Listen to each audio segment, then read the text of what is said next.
Today, we're going to talk about transcultural nursing in regards to Japanese Americans.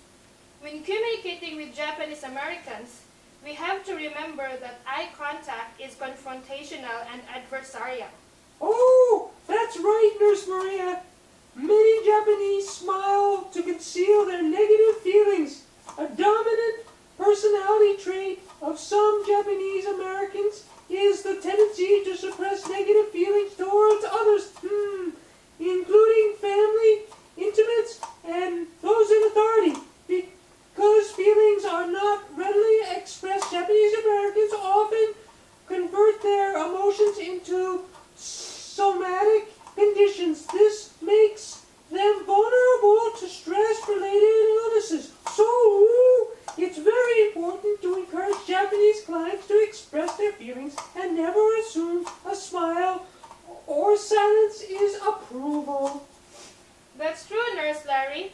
The Japanese use an essential gap or silent interval called ma, and this makes most North Americans uncomfortable.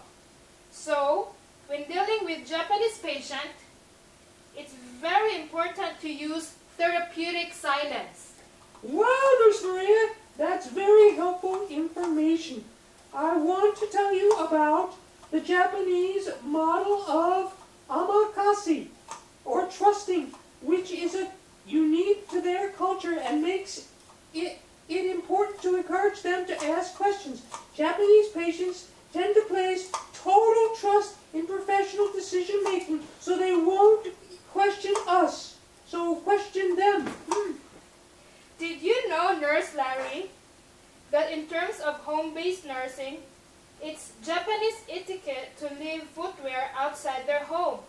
Wearing shoes at home or inside someone else's house in fears that you wish them to be dead. Ooh, Nurse Maria, wow! I want to add to the shoe subject that shoes must be placed next to each other, facing in the same direction and not in reverse positions, a custom which is only performed to avoid death. Ooh. Ah, well said, Nurse Larry. Let me tell you about giving flowers. When presenting flowers to a sick Japanese person, it's best to give cut flowers and not potted plants, because of their superstitious belief that a potted plants mean that the person will remain in poor health for a longer period of time. When giving cut flowers to a sick person, avoid lilies, lotus blossoms, camellias, and all white flowers because they are served for funerals. Funerals? Well, Nurse Maria, let me tell you about feeding Japanese patients. Most prefer their food chopped into small pieces that are easily managed with chopsticks. Chop, chop, chop. Favorite desserts are fruits, especially melons, berries, and tangerines. Tea is the favorite beverage, but sake, which is a rice wine, is very popular alcoholic drink. Many Japanese are Buddhists. Strict Buddhists are vegetarians. This means they avoid eating the flesh of animals except fish, as well as milk and eggs, and abstain from alcoholic beverages. No sake for them. I have something to add, Nurse Larry. We should be prepared to offer dairy-free food alternatives because 90% of Japanese American adults are lactose intolerant. I would also like to mention a dining custom to avoid placing chopstick upright in a bowl of rice, because this is only done when giving an offering at the altar when burying a corpse in the Buddhist tradition. Also, do not use chopsticks when handling food to another person. This is only done when passing the cremated bones of a dead relative.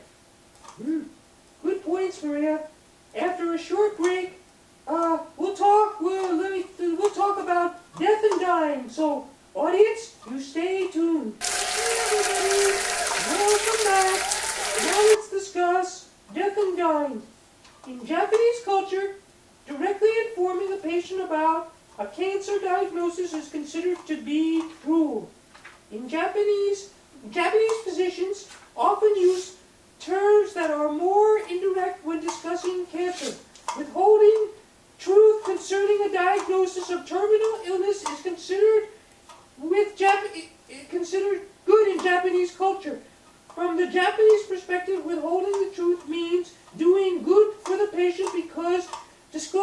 bad news could result in the patients giving up to death or becoming so depressed they commit suicide.